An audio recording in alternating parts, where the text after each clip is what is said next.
Hi viewers, ഞാൻ രസ്ന പവിത്രൻ. എൻ്റെ വിശേഷങ്ങളുമായി ഞാൻ നിങ്ങളോടൊപ്പം ഇന്ത്യ ഗ്ലിറ്റ്സിൽ. ഒരു സെൽഫി വഴിയാണ് എൻ്റെ എൻട്രി എന്ന് പറയുന്നത്. അപ്പം പലരും സെൽഫി വഴി ജീവൻ നഷ്ടപ്പെട്ടു എന്നൊക്കെ പറഞ്ഞാൽ എനിക്ക് സെൽഫി വഴി നല്ലൊരു ഓഫറാണ് കിട്ടിയത്. രാജു പരിചയപ്പെട്ടില്ലേ? ഇതാണ് അനിയത്തിക്കുട്ടിയായി ചെയ്യുന്ന ക്യാരക്ടർ, ഐശ്വര്യ ചെയ്യുന്ന കുട്ടിയാണ്. അപ്പം ഹലോ നോക്ക്, ഞാൻ ഹലോ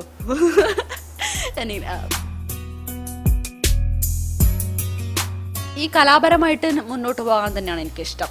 അല്ലാതെ ഒരു ഓഫീസ് ജോലി ഫുൾ ടൈം ഇരുന്ന് അങ്ങനെയുള്ള വർക്കൊന്നും എനിക്ക് ഇഷ്ടമല്ല. അതിനെന്നെ കിട്ടില്ല. ഇങ്ങനെ പറഞ്ഞു അതിലും സിസ്റ്റർ ആണെന്ന് പറഞ്ഞപ്പോൾ ഞാനിങ്ങനെ ഒന്ന് ഒരു ഇതായ ഈശ്വര, ഈ സൂപ്പർ സ്റ്റാറുകളുടെയൊക്കെ സിസ്റ്റർ ആവാൻ കേരളത്തിൽ ഇപ്പം ഞാനേ ഉള്ളൂ എന്നുള്ളൊരു അവസ്ഥയായി. പക്ഷേ സിനിമ ചെയ്യണം എന്നൊക്കെ പറയുമ്പോൾ അത് ഒരിക്കലും നടക്കാത്തൊരു കാര്യമായിട്ടാണ് എൻ്റെ വീട്ടുകാർ കണ്ടിരുന്നത്. വേറെ എന്ത് വേണമെങ്കിലും ചെയ്തോ, എത്ര ലോൺ വേണമെങ്കിലും എടുത്ത് പഠിപ്പിക്കാം, എന്നാൽ ഇത് മാത്രം ഒന്ന് മാറി ചിന്തിക്കുക കുട്ടി എന്ന് വീട്ടുകാർ പറയാറുണ്ടായിരുന്നു. ഇപ്പോൾ എല്ലാവരും നല്ല സപ്പോർട്ടാണ്.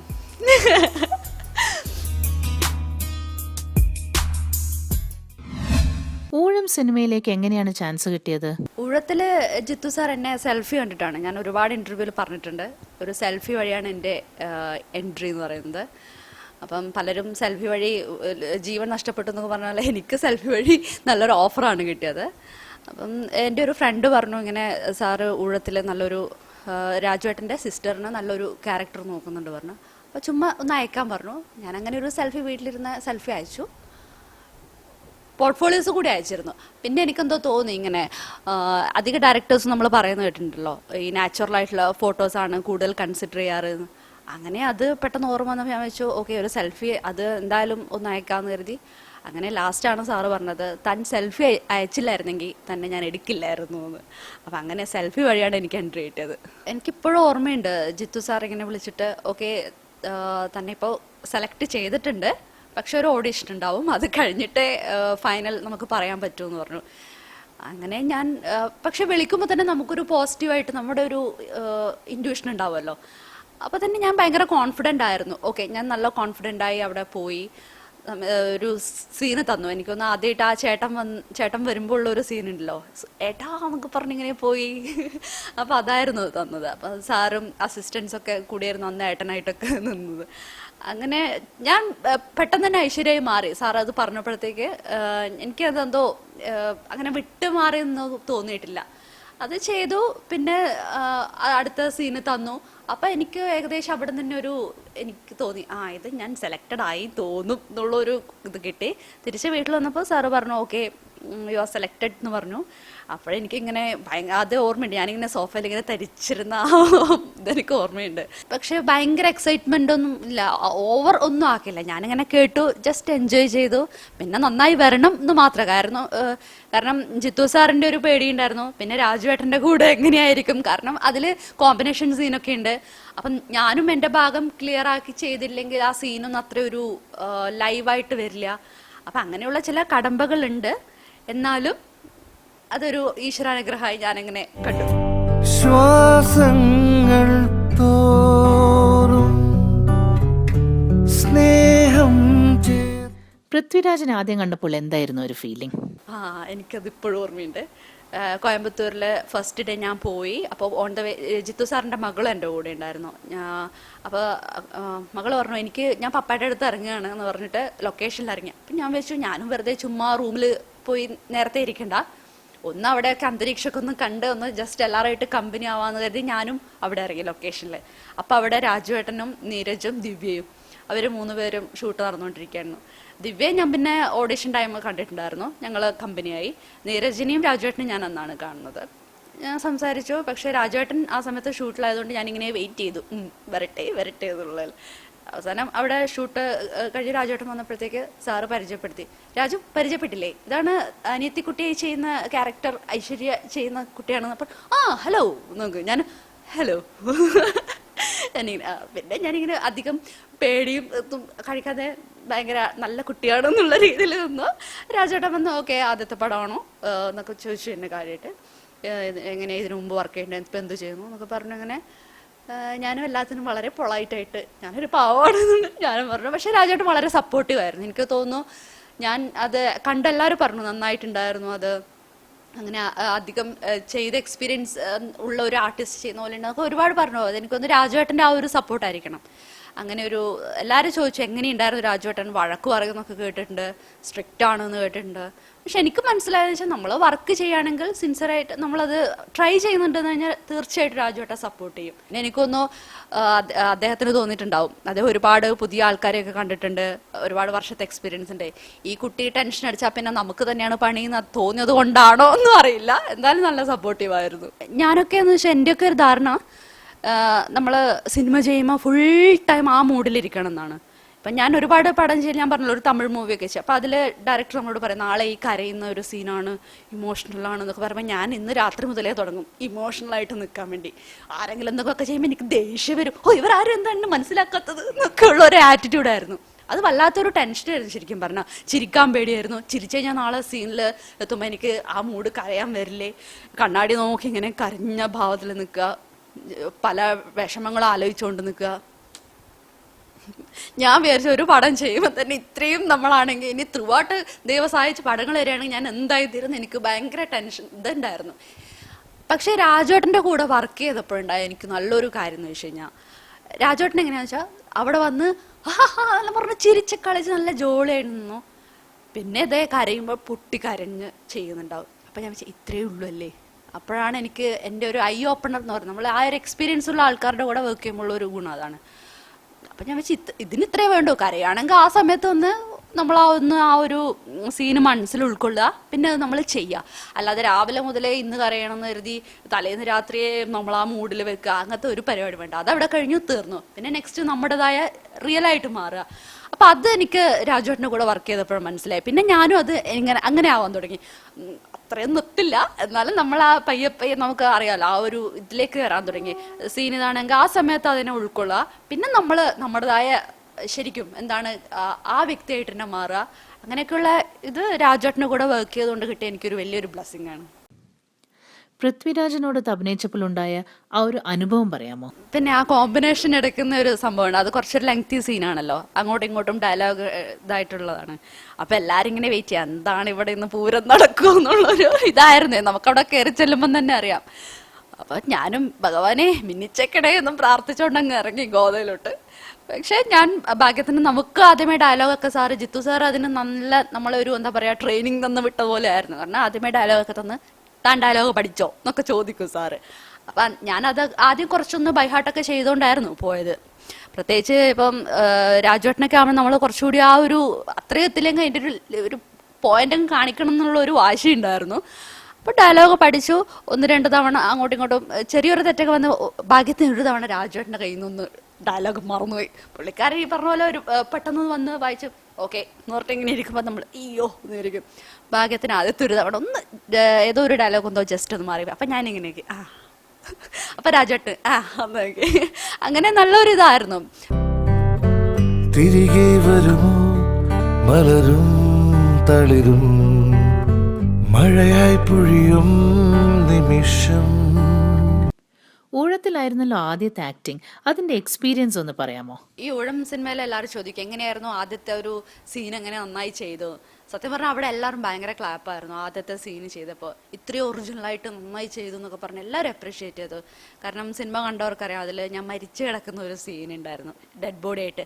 അപ്പോൾ അതാണ് എനിക്ക് ഊഴത്തിൽ പോയിട്ട് ആദ്യം ഞാനിങ്ങനെ എൻ്റെ സീനാണ് രസ്ന റെഡിയല്ലേ എന്ന് ഞാൻ പറഞ്ഞു സാർ റെഡിയാമോ എന്നൊക്കെ പറഞ്ഞു. ക്യാരമലിലൊക്കെ ഓടിച്ചാടി മേക്കപ്പ് മാൻ്റെ അടുത്തൊക്കെ പോയി ഞാൻ ഓക്കെ ഞാനാണ് ആ കുട്ടി ഐശ്വര്യ ഞാനാണ് ചെയ്യുന്നതൊക്കെ പറഞ്ഞു ഭയങ്കര ഇതാക്കിയിട്ടൊക്കെ ഇരുന്നിരുന്നു. കുറച്ച് കഴിഞ്ഞപ്പോൾ ഒന്നും ചെയ്യുന്നൊന്നും കാണില്ല. ഇവിടെയൊക്കെ ഇങ്ങനെ ചെയ്യുന്നു, ചുണ്ടൊക്കെ കുറച്ചിങ്ങനെ നീലിച്ചിട്ട് അങ്ങനെയൊക്കെ ഇരിക്കുന്നു, കണ്ണൊക്കെ ഒരു ഡള്ളാക്കുന്നു. ഞാൻ പറഞ്ഞു ഇതെന്താ ഇങ്ങനെ, ആ മോൾക്ക് ഇന്ന് ഡെഡ് ബോഡി അല്ലേ മരിക്കല്ലേ. അപ്പം ഞാൻ മരിക്കുന്നതാണോ? ഇന്ന് മരിക്കുന്നതാണ്, ശവമല്ലേ, ശവത്തിന് ഇത്രയൊക്കെ മതി. ഞാൻ ശരി. അപ്പോൾ എനിക്ക് ഭയങ്കര ഒരു ചമ്മലും ഉണ്ടായിരുന്നു. പക്ഷേ ആദ്യമായിട്ട് തന്നെ എല്ലാവരും കാണുമ്പോൾ ഞാനിങ്ങനെ എന്താ പറയുക ആകെ ഒരു രക്തമൊന്നും ഇല്ലാത്ത പോലെ അങ്ങനെ. അപ്പോൾ അവിടെ പോയി കിടക്കുമ്പോൾ എനിക്കുള്ളിൽ പിന്നെ ഒരു ചെയ്തപ്പം ഭയങ്കര വിഷമം, ഭയങ്കര സിനിമ ഞാൻ ചെയ്യുന്നു എന്നൊക്കെ പറഞ്ഞ് ത്രില്ലടിച്ച് വന്ന് എല്ലാവരും ഉണ്ട്. പക്ഷെ ആദ്യമായിട്ട് ഞാനിങ്ങനെ എൻ്റെ മരിച്ചു കിടക്കുന്ന മാലയൊക്കെ ഇട്ട് ഇങ്ങനെ കിടക്കുമ്പോൾ എനിക്കിങ്ങനെ മൂക്കിലൊക്കെ പഞ്ഞൊക്കെ വെച്ച് ഇടയ്ക്കിടയ്ക്ക് ഇതിങ്ങനെ എന്താ പറയുക ശ്വാസത്തിൻ്റെ പ്രശ്നവും കുറേ നേരം കിടന്നു അത്. പക്ഷെ അത് കണ്ടപ്പോൾ എനിക്കിങ്ങനെ ഭയങ്കര സങ്കടമായി. ഞാനും ഇങ്ങനെ മരിച്ചാൽ ഞാൻ ഇങ്ങനെ ആയിരിക്കുമല്ലേ ഉണ്ടായി. എൻ്റെ അമ്മ അപ്പുറത്തുണ്ടായിരുന്നു. അമ്മ ഇങ്ങനെ എന്നെ വിട്ട് നല്ലതിന്റെ മോളെ നന്നായി ചെയ്തെന്നൊന്നും പറയാനും പറ്റില്ല. അങ്ങനത്തെ ഒരു ഞാൻ എല്ലാവരും നോക്കി. അപ്പോൾ അത് കഴിഞ്ഞ് കഴിഞ്ഞപ്പോൾ രാജുവേട്ടനും എല്ലാവരും ഉണ്ടായിരുന്നു. ഞാനിങ്ങനെ ചമ്മിട്ട് ഇങ്ങനെ ശവമായിട്ട് ഇങ്ങനെ കുറേ നേരം കിടന്നു. അത് കഴിഞ്ഞ് പെട്ടെന്ന് എഴുന്നേൽക്കുമ്പോൾ അവിടെ ഇങ്ങനെ പറഞ്ഞു, ആദ്യമായിട്ട് ഇങ്ങനെ ക്യാമറയിൽ ഇങ്ങനെ ശവമായിട്ടൊക്കെ ചെയ്ത് കഴിഞ്ഞാൽ പിന്നെ നമ്മൾ ചിരിച്ചുകൊണ്ട് കൈയൊക്കെ മുട്ടി ക്ലാപ്പ് ചെയ്ത് വേണം എഴുന്നേക്കാന്ന് പറഞ്ഞു. അങ്ങനെ തന്നെ ചുമ്മാ എഴുന്നേറ്റ് പോകാൻ പാടില്ല. ഞാനും പിന്നെ എനിക്ക് ഭാഗ്യത്തിന് കമ്പനി ഉണ്ടായിരുന്നല്ലോ, സീതാ മാമും ബാലേന്ദ്രമേനോൻ സാർ. അതുകൊണ്ട് ഒരു സമാധാനം. ഞാൻ മാത്രമല്ലല്ലോ.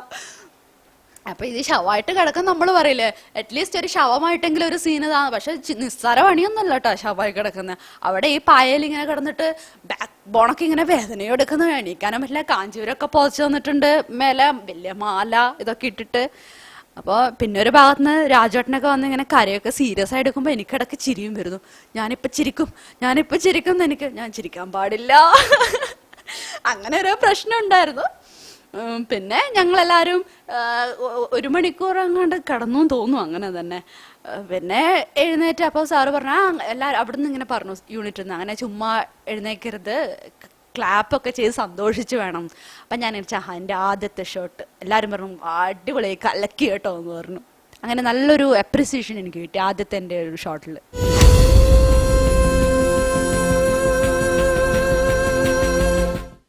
ജോമോന്റെ സുവിശേഷങ്ങളെ പറ്റി എന്താണ് പറയാനുള്ളത്? ജോമോൻ എനിക്കൊന്നു നമ്മുടെ ഈ സിനിമ റിലീസ് ചെയ്യുന്ന ഊഴം റിലീസ് ചെയ്യുന്ന സമയത്താണ് എനിക്ക് ജോമോനിലോട്ടുള്ള ഒരു കോൾ വന്നത്. എനിക്ക് എൻ്റെ ഫോട്ടോ കണ്ട് അങ്ങനെ സത്യൻ സാറിൻ്റെ മകനാണ്, അവരാണല്ലോ അതിൻ്റെ അസോസിയേറ്റ് ആയിട്ട് വർക്ക് ചെയ്യുന്നത്. ഇങ്ങനെ പറഞ്ഞു അതിലും സിസ്റ്റർ ആണെന്ന് പറഞ്ഞപ്പോൾ ഞാനിങ്ങനെ ഒന്ന് ഒരു ദായക ഈശ്വര, ഈ സൂപ്പർ സ്റ്റാറുകളുടെയൊക്കെ സിസ്റ്റർ ആവാൻ കേരളത്തിൽ ഇപ്പം ഞാനേ ഉള്ളൂ എന്നുള്ളൊരു അവസ്ഥയായി. പക്ഷേ പിന്നെ സത്യൻ സാറിൻ്റെ മൂവിയാണ്, വേറൊന്നും നമുക്ക് ചിന്തിക്കേണ്ട, ആ ഒരു പേര് തന്നെ നമ്മുടെ ഏറ്റവും. അപ്പം ഞാൻ ഓക്കെ പറഞ്ഞു, വേറൊന്നും. സത്യൻ അന്തിക്കാട് സാറിൻ്റെ മൂവിയിൽ വർക്ക് ചെയ്യാന്ന് പറയുന്നത് വലിയൊരു ഭാഗ്യമാണ്. അതും ജിത്തു സാറിൻ്റെ മൂവി കഴിഞ്ഞ് നേരെ സത്യൻ അന്തിക്കാട് സാറിൻ്റെ മൂവി സെറ്റിലേക്ക്. അതൊരു നല്ലൊരു യാത്രയായിട്ട് എനിക്ക് തോന്നി.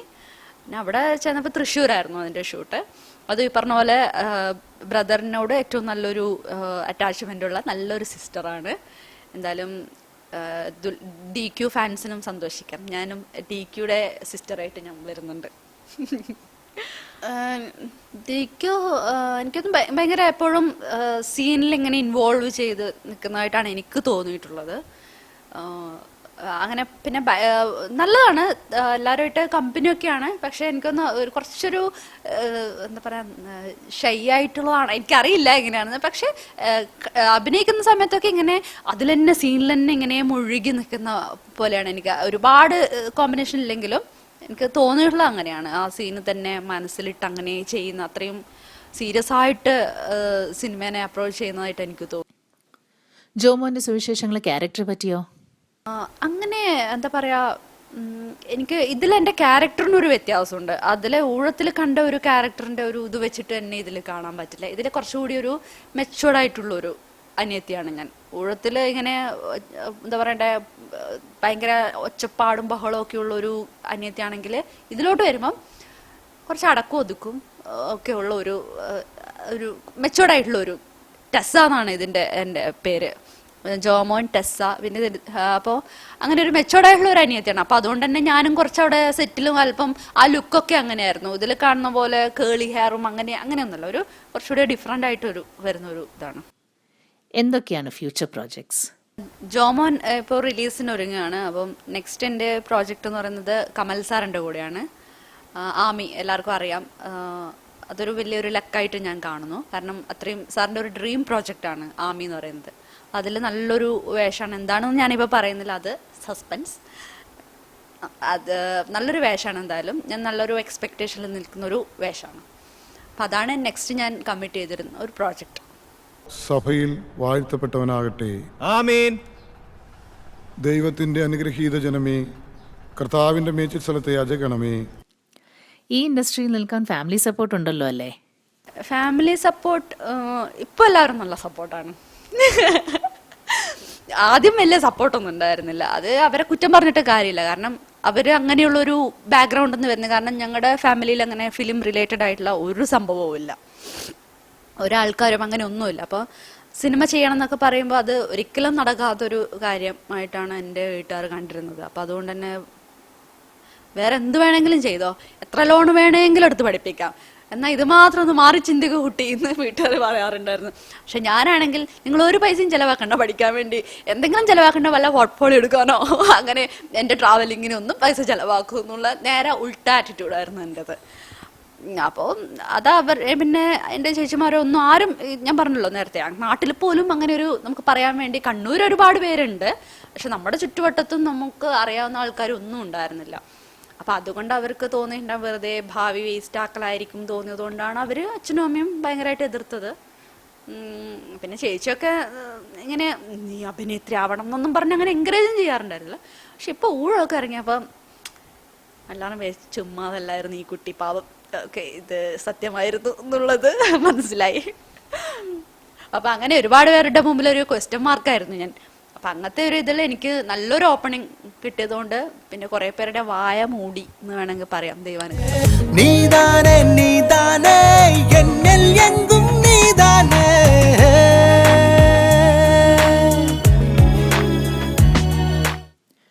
ആമി സിനിമയും കമലാദാസിനെ പറ്റിയും എന്താണ് പറയാനുള്ളത്?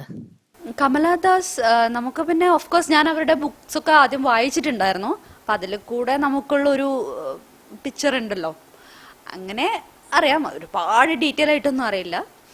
അതിപ്പോൾ തീർച്ചയായിട്ടും കമൽ സാർ എന്ന് പറയുന്ന ഒരു ഡയറക്ടർ വന്നാൽ തന്നെ നമുക്കറിയാലോ നമ്മളെ ഒരു എന്താണ് അതിലെ ക്യാരക്ടർ, അതനുസരിച്ച് അദ്ദേഹത്തിന് മോൾഡ് ചെയ്തെടുക്കാവുന്നേ ഉള്ളൂ. പിന്നെ ഞാൻ പണ്ടൊക്കെ വായിച്ചിട്ടുണ്ടായിരുന്നു, വായിച്ചറിവ് എനിക്ക് അത്യാവശ്യം ഉണ്ട്. കമലാദാസ് ഒരു സാധാരണ പെണ്ണുങ്ങളല്ലല്ലോ, ഒരു ഓപ്പൺ ടൈപ്പ് നേച്ചറാണ്. ആ കാരണം കൊണ്ട് അവരോട് എന്തെങ്കിലും പ്രത്യേക ഇഷ്ടമുണ്ടോ? അതെ, ശരിയാണ്. നമുക്ക് ഈ പറഞ്ഞ പോലെ അവര് ഒരു ഓപ്പൺ ആണ്, എല്ലാം ഒരു എന്താ പറയണ്ട, ഒരു പ്രണയാതുരമായി, എന്താ പറയാ അതിനെ, എങ്ങനെ അത്രയും അവരെയൊക്കെ പറയാനുള്ള ഒരു അറിവും മെച്യൂരിറ്റി എനിക്കില്ല. അതുകൊണ്ട് ഞാൻ വലിയ കാര്യങ്ങൾ പറയാം. പക്ഷേ നമുക്കറിയാം മാധവിക്കുട്ടി എന്ന് പറഞ്ഞാൽ എല്ലാം കൊണ്ട് നമ്മുടെ ഒരു കേരളത്തിൻ്റെതായൊരു പ്രത്യേകിച്ച് സ്ത്രീകൾ ഇങ്ങനെ ചിന്തിക്കാൻ പാടുള്ളൂ എന്നൊക്കെ ചില ആൾക്കാർ എന്താ പറയാ പ്രതീക്ഷിക്കുന്നുണ്ടാവും. അതിൽ നിന്നും വ്യത്യസ്തമായിട്ടാണ് കമലാദാസ് മാധവിക്കുട്ടി ചിന്തിച്ചിരുന്നത്, കാര്യങ്ങൾ കണ്ടിരുന്നത്, അവരുടെ ആ അനുഭവങ്ങൾ എഴുതിയിരുന്നത്. അപ്പം അത് ശരിക്കും എനിക്ക് തോന്നുന്നു അന്നത്തെ കാലത്ത്, ഇന്ന് നമുക്ക് പലരും പറയായിരിക്കും ന്യൂ ജനറേഷൻ എന്നൊക്കെ, നമ്മൾ കുറച്ചൊന്ന് മാറി ചിന്തിക്കുമ്പോൾ പെട്ടെന്ന് ഇടുന്ന പേരാണല്ലോ ന്യൂ ജനറേഷൻ എന്ന് പറയും. പക്ഷെ അന്നത്തെ കാലത്ത് അവരങ്ങനെ ചിന്തിച്ചിരുന്നു. അതിൻ്റെ ഒരു വിൽ പവർ അവർക്കുണ്ടായിരുന്നു, കാര്യങ്ങൾ വ്യക്തമായി തുറന്നു പറയാനുള്ളത്. ഒരു മുഖം വെച്ച് വേറൊരു മുഖം അങ്ങനെയൊന്നും ആയിരുന്നില്ല. ആ ഇതിൽ ഞാൻ ഭയങ്കരമായിട്ട് അഡ്മയർ ചെയ്യുന്നുണ്ട് അവർ. സിനിമയല്ലാതെ വേറെ എന്തെങ്കിലും ഇഷ്ടങ്ങൾ? അപ്പാർട്ട് ഫ്രം ഫിലിം എനിക്ക് തോന്നുന്നു ഞാൻ ശരിക്കും ഈ കലാപരമായിട്ട് മുന്നോട്ട് പോകാൻ തന്നെയാണ് എനിക്കിഷ്ടം. അല്ലാതെ ഒരു ഓഫീസ് ജോലി ഫുൾ ടൈം ഇരുന്ന് അങ്ങനെയുള്ള വർക്കൊന്നും എനിക്ക് ഇഷ്ടമല്ല, അതിനെന്നെ കിട്ടില്ല. എനിക്ക് ഇപ്പം ഞാൻ മ്യൂറൽ ട്രൈ ചെയ്യുന്നുണ്ട്, പഠിക്കാൻ വേണ്ടി ശ്രമിക്കുന്നുണ്ട് അത്യാവശ്യം. ഊഴം സിനിമയ്ക്ക് മുമ്പ് വേറെ എന്തെങ്കിലും സിനിമ ചെയ്തിട്ടുണ്ടോ? ഊഴത്തിന് മുന്നേ ഞാൻ ചെയ്തത് ഒരു തമിഴ് മൂവി ചെയ്തിട്ടുണ്ടായിരുന്നു, തെരിയാ മുന്നേ കാതലിച്ചിട്ടേ എന്ന് പറഞ്ഞിട്ട്. അത് വസന്തൻ കോ പ്രൊഡക്ഷനിലൊരു മൂവിയായിരുന്നു. തമിഴിൽ നല്ലൊരു, അത് ചെന്നൈ മാത്രമായിരുന്നു റിലീസ് ചെയ്തത്. നല്ലൊരു ക്യാരക്ടറായിരുന്നു, പെർഫോം ചെയ്യാനൊക്കെയുള്ള നല്ലൊരു ക്യാരക്ടറായിരുന്നു. പ്രേക്ഷകരോട് തീർച്ചയായിട്ടും എന്താ പറയുക, എല്ലാവരും പറയുന്ന കാര്യം തന്നെ, പ്രേക്ഷകരാണ് നമ്മുടെ വലിയൊരു സപ്പോർട്ട്. പിന്നെ അതുപോലെ ഈശ്വരാനുഗ്രഹം, അത് വേറൊരു കാര്യമുണ്ട്. എനിക്കും ഈ മലയാള ഇൻഡസ്ട്രിയിൽ നല്ല വേഷങ്ങൾ ചെയ്യണമെന്ന് അതിയായ ആഗ്രഹമുണ്ട്. എന്തായാലും ഇതുവരെ ചെയ്ത 2 വർക്കുകളും ഞാൻ വളരെ, എനിക്ക് എന്താ പറയുക, മനസ്സിന് ഭയങ്കര സന്തോഷം തരുന്ന ഡയറക്ടേഴ്സാണ്, നല്ല ക്യാരക്ടറാണ്. പക്ഷെ തുടർന്ന് അങ്ങോട്ടും നല്ല നല്ല റോൾസ് ചെയ്യണമെന്ന് ആഗ്രഹമുണ്ട്. അതുപോലെ നല്ല സ്ക്രിപ്റ്റുകൾ നമ്മളെ തേടി വരട്ടെ എന്ന് ഞാൻ എനിക്ക് വേണ്ടി ആശംസിക്കുന്നു. എന്തായാലും ഇന്ത്യ ഗ്ലിറ്റ്സിൻ്റെ വ്യൂവേഴ്സിൻ്റെ എല്ലാ സപ്പോർട്ടും എനിക്ക് വേണം. ഇപ്പോൾ ഓൺലൈനും ഒക്കെ ഒരുപാട് ഒപ്പീനിയനൊക്കെ പറയാനുള്ളൊരു ഇത് നമുക്ക് ഇന്ന് ഓപ്പർച്യൂണിറ്റി ഉണ്ട്. അപ്പം നിങ്ങളുടെ സപ്പോർട്ടുകൾ നമുക്ക് തീർച്ചയായിട്ടും അറിയിക്കാം.